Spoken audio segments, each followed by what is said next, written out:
شدت پسند کالعدم تنظیموں کو بلوچستان کے حقیقی مسائل کے حل سے کوئی سروکار نہیں۔ کور کمانڈر 12 کور لیفٹیننٹ جنرل سرفراز علی۔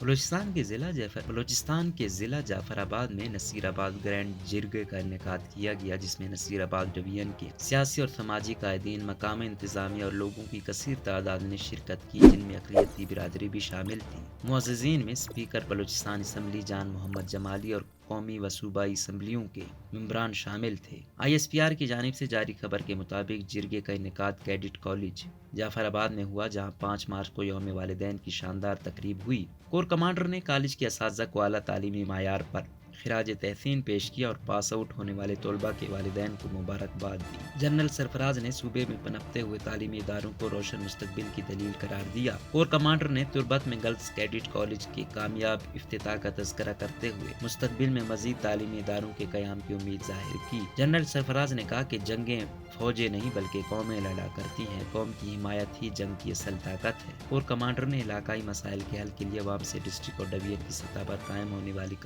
کمیٹیوں سے بھرپور تعاون کی اپیل کی۔ کور کمانڈر نے نصیر آباد ڈویژن کے محب وطن عوام کی امن اور تعلیم و ترقی کے ساتھ لگاؤ کو سراہا اور امید ظاہر کی کہ مزید آبی وسائل کی فراہمی کے ساتھ نصیر آباد ڈویژن نہ صرف بلوچستان بلکہ پاکستان کی فوڈ باسکٹ بن سکتا ہے۔ عوام نے کور کمانڈر کا جرگے میں شرکت پر شکریہ ادا کیا اور صوبے اور ملک کے امن و امان اور خوشحالی کے لیے اپنی مکمل حمایت کا یقین دلایا۔ اس موقع پر کور کمانڈر نے کیڈٹ کالج جعفر آباد کے ایڈیٹوریم کا بھی افتتاح کیا۔ روزنامہ قدرت کی ویڈیو دیکھنے کے لیے ابھی YouTube چینل پر سبسکرائب کریں اور بیل آئیکن پر بھی کلک کریں۔